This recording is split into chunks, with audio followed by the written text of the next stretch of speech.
Good morning, everybody. I hope you're safe and well this Tuesday morning. We're going to move our Varjak pool learning on today. We're going to be, for our learning intention, being able to compare two characters in a story. So what we're going to be doing this morning, we're going to be taking Varjak Paul and we're going to take his new friend Holly, and we'll be comparing the two cats.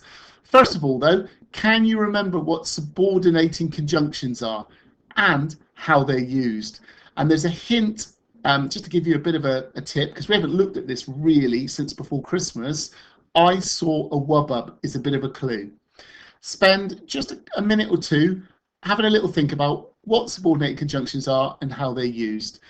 Press pause while you're thinking and press play when you're ready to come back. So press pause now. Okay, welcome back. So subordinating conjunctions, well, they normally are used to join two sentences together, and quite often, as you can see on the screen here, they can either go at the beginning of a sentence or to join two together. Either way, they're used as a connector between two main clauses. And subordinating conjunctions, I saw wubub, I gave you that hint earlier on. Each of those letters stands for a type of subordinating conjunction. And we're going to be using those this morning in our writing. So well done if you could remember what they were, and even more well done, I'm not sure that's a phrase, but even more well done if you're able to remember what each of those letters meant. Okay, well done, guys. So as I mentioned earlier on, we're going to be comparing two of the main characters. And what we're going to do is we're going to use words, comparative words, that we could drop into the middle of two main clauses to join the sentences together. But they are comparing words. So for example, here, I've given you three examples. Varjak has delicious honey-coloured amber eyes, whereas Holly has charming mustard eyes. So you see, I'm comparing the two characters, and I've used the conjunction whereas. Okay, I could have used any of the others that are up here. I've just put a few up here as an example. I could have used while. Varjak has delicious honey-coloured amber eyes, while Holly has charming mustard eyes. So you can see it doesn't always have to be one conjunction. You could choose the one that you think fits the best. I could even put things like, on the other hand, Varjak has delicious honey-coloured amber eyes. On the other hand, Holly has charming mustard eyes. You can see that the conjunction itself doesn't matter too much. It's just using something that will link the two clauses together. We've got another one here. Varjak is a stunning, striking pet, while on the other hand, Holly is a shabby, untidy street cat. So again, I'm joining the two main clauses together using either a phrase or a subordinating conjunction. And the third one there, Varjak is an experienced warrior. However, Holly is a skillful combatant. So again, we're using conjunctions in the middle there. But while we normally put a subordinating conjunction in the middle of two main clauses, it is possible to put them at the beginning as well. So I've put one here at the beginning. While Varjak is used to being fed delicious caviar, Holly has to scour the neighbourhood for scraps. Now what I could do, that while could go in here if we wanted it to. Varjak is used to being fed delicious caviar, while Holly has to scour the neighbourhood for scraps. You can put it at the beginning and the sentence will still make the same perfect sense. The only thing, and I put it at the bottom here just as a reminder, if you put the conjunction at the beginning, you must put a comma in between the two clauses. So Varjak is used to being fed delicious caviar, comma, Holly has to secure the neighbourhood for scraps. Its sentence still means the same, still makes the same sense, but it needs to have the comma in between. Have a little look at the two sentences below. One of them has the subordinating conjunction, the comparing conjunction, in between the two main clauses. One of them has a conjunction at the beginning. I want you to look at each sentence. If you were to change this one to the beginning, would the sentence still make sense? And this one, if you moved this one in between the two main clauses, would it also still make sense? Are these two sentences going to not make sense if you change the position of the subordinating clause? So just have a little look for 2 minutes, press pause while you're doing it, and press play when you're ready to come back to me. Okay, the first sentence here, Varjak has delicious honey-coloured amber eyes, whereas Holly has charming mustard eyes. If I was to put that at the beginning of the sentence, it would become, whereas Varjak has delicious honey-coloured amber eyes, comma, Holly has charming mustard eyes. It would work if I put that at the beginning. This one here, while Varjak is used to being fed delicious caviar, Holly has to scour the neighbourhood for scraps. I could put that one in between, and it would become, Varjak is used to being fed delicious caviar, while Holly has to scour the neighbourhood for scraps.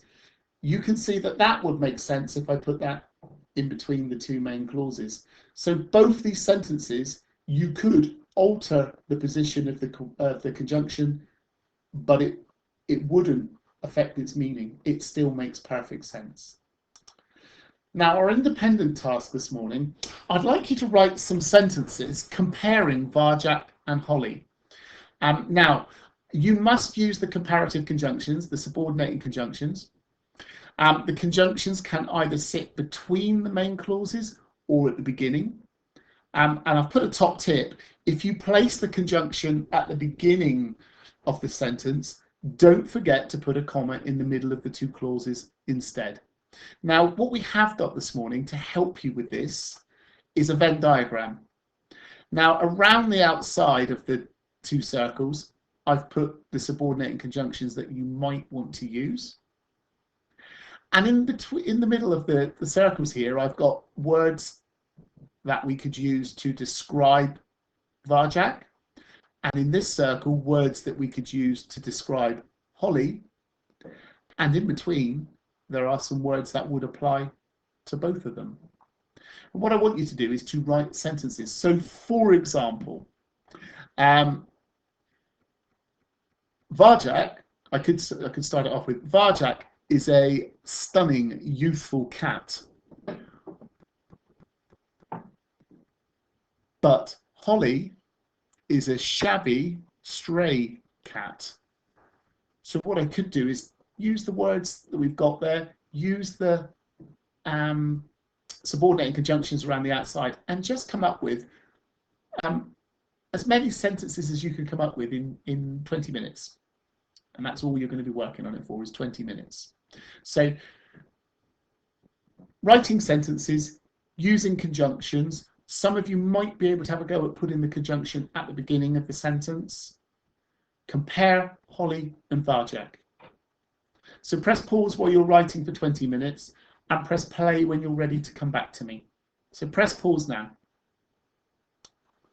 Welcome back. I hope you managed to write some of those lovely sentences describing Varjak and Holly.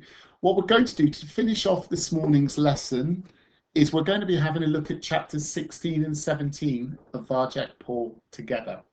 You'll find chapter 16 on page 119 of the ebook, which you can find on Microsoft Teams or on the school website. Press pause while you're finding it and press play when you're ready to listen and follow. So press pause now.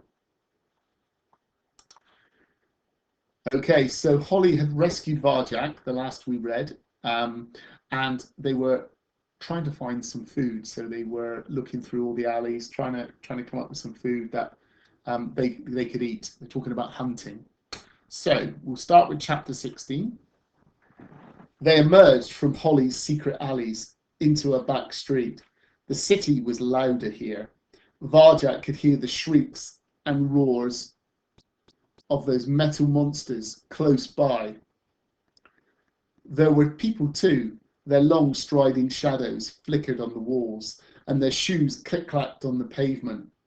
"Keep your head down," said Holly, as she led the way through black, rain-soaked streets. "Don't get seen. You can't be too careful in this part of town." "This is where a lot of the vanishings happened," added Tam. That word again, vanishings. Everyone seemed to be talking about it. "What's a vanishing?" said Varjak. "It happens all over the city," Tam whispered, "but especially here. One day a cat's there, the next they're gone. With no trace, nothing, just gone, vanished." Her brown eyes closed in dread. "Some say it's her." Varjak smiled and looked at Holly, expecting that she'd make a joke of it. But even Holly's tail swished anxiously. "The truth is, no one knows," she said, black and white fur prickling. "It's another reason why Ginger and his gang are so edgy right now. They've lost a lot of good cats. Who's next? That's the question." The question made Varjak think about home. Who'd be next for the gentleman and his cats now the elder Paul was gone? He shivered at the thought. The world he came from and this world outside was so different. The gentleman and the blues meant nothing here. The Contessa's house had no gangs or vanishings. Was he all that connected? Was he all that connected the two worlds? So who was he, and where did he belong? He couldn't go home without a dog, that much he knew. What would it take to make a new life outside? "Maybe I should be in a gang," mused Varjak. In a gang, it wouldn't matter that he wasn't a proper Mesopotamian blue, or that he'd failed his family. No one would know. No one would care. He could be himself. He could be part of something. He could even have friends. "Gangs are always pushing you around, telling you what to do," said Holly. "It's nothing but yes, boss, this, and yes, boss, that." "My gang would be different," said Varjak. "You could do what you liked in my gang." "And who's going to be in this gang with you?" "Well, there's you two, and me. That's a start."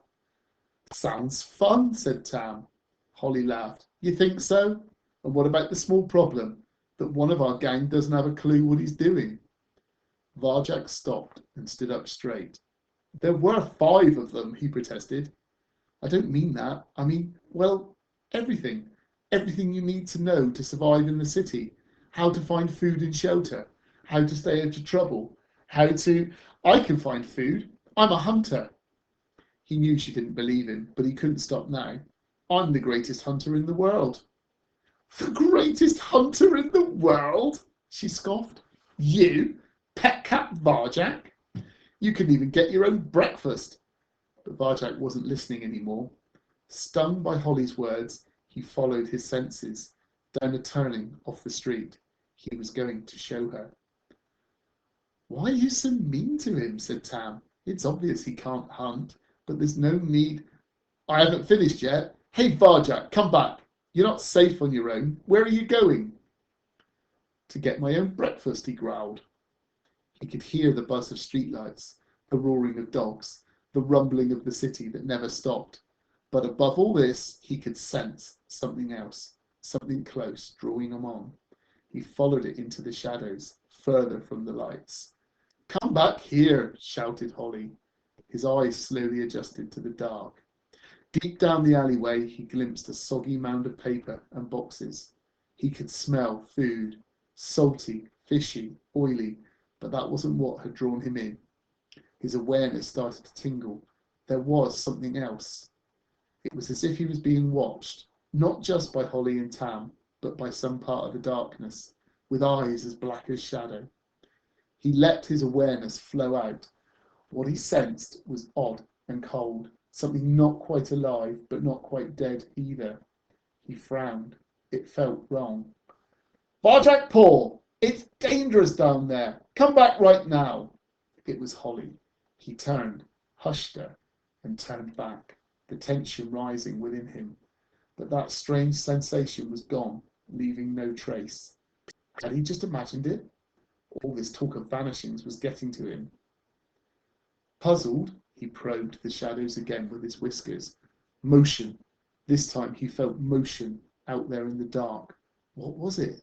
Hidden behind the rubbish, something small and sleek was moving. A mouse. It was only a mouse. He let out the tension and grinned. That must have been it all along. Nothing more than a real, live, and very breakfast-sized mouse. So this is it, he told himself. Your big moment, your first prey. This is not a toy. This is not a dream. It's real, and it's happening now. Don't move, not till it's in range. Don't even breathe. Here it comes. It thinks it's safe. Hunting, the third skill. When you stalk your prey, you become your prey. Varjak's senses went out to it, tracing its tiniest movements, merging with it in his mind. The mouse came closer, closer. Crack! His paws shot out, slapped the mouse's head hard, stunned it, held it down. Jaws closed around its neck. Teeth sank in. The lethal bite. Varjak gasped. He'd killed for real, and it was like killing a part of himself. I'm sorry, he thought, beginning to shake. I'm sorry, but I have to eat. Enough and no more. That is the way the world is made. He stooped and gently picked up the body, his first kill. He gave silent thanks and crunched into his breakfast. It was strange. On the outside, it looked and even smelled like that toy mouse back in the Contessa's house. But as soon as he bit into it, he knew this was something new. It tasted so different to anything he'd eaten before. Real food, fresh and warm. It satisfied him completely. Did you see that? Said Tam. Did you see the way he did it, Holly? Bam! It never had a chance. I saw it, said Holly. Wasn't it something? Beamed Tam. Where did you learn to do that, Varjak? Will you teach me? Actually, he admitted, that was the first time. Holly nodded. I thought it might be. Still, I've seen worse, a lot worse. She winked. Maybe you're not as useless as you look, Mr. Paul. Varjak smiled. He'd never have to rely on people again. He was a hunter now. He had the third skill. Tam's nostrils twitched. What's that smell? She said. Varjak and Holly sniffed the air. The alley curved away into complete darkness, and that salty, fishy tang was coming from a place they couldn't see further down. The scent reminded Varjak of the gentleman's caviar, another thing he'd never have to eat. It smells great, said Tam. I'm going after it. I wouldn't, warned Holly. We're too near Ginger's turf. You don't want to risk it. Wait for the park. Tam licked her chops. At least it's not her territory, and it smells so good, Holly. There's no one else around. It'll be okay. Come on, Varjak, let's eat. You really like that smell? He said. It's already dangerous here, said Holly. I'm not going any further. You killjoy, muttered Tam. Holly knows best. Holly always knows best. It's true. I do. Well, I bet there's nothing to eat in the park. So there. She was right. The park had been picked clean already. They could find no food at all. They came away hungry, except for Varjak Paul. Chapter 17. In his dreams that night, Varjak was back in Mesopotamia. The date palms swayed in the warm breeze, and the cinnamon smell of cooking filled the air. He looked down at the river where the moon and stars glimmered, so big and bright he could almost bite them. This river is called the Tigris, said Jalal. One day I will show you more of the Tigris, for it can teach you much. But tonight we must practice the fourth skill, slow time. The old cat seemed to shimmer for a moment. Varjak blinked and the shimmering stopped. What was that? Slow time, said Jalal. I can move faster than you can see. Varjak's eyes widened. Slow time was a skill the elder Paul had talked of. Slow time, moving circles, shadow walking. Teach me, Jalal. Slow time begins with breathing, explained his ancestor. So first of all, you must learn to breathe. Count your breaths. In, out, out. You see? You breathe fast and shallow, like most cats. Breathe more deeply. Yes, use the whole of your lungs. Good. Now count. In, 2, 3. Out, 2, 3. In, 2, 3. Out, 2, 3. They sat by the rippling tigress, breathing slower and slower. Slower, said Jalal. In, 2, 3, 4. Out, 2, 3, 4. Very good. Slow the stream of your thoughts. Once you're in slow time, everything will seem to slow down around you. But you will be fast. You will be faster than anything. Varjak looked up at the Mesopotamian sky. He could see the starlight bending across vast distances of space and time. A strange energy pulsed through him. His body felt light, light like light itself. The slower you go, the faster you are, said Jalal. You feel it? You slow yourself down. The energy throbbed in Varjak's belly. Jalal's voice sounded like it was stretching, melting, radiating in every direction. Do not be alarmed. This is slow time. Now, practice the skill. That's the end of chapter 17. I'll see you tomorrow morning for the lesson. Take care. Bye-bye. Bye.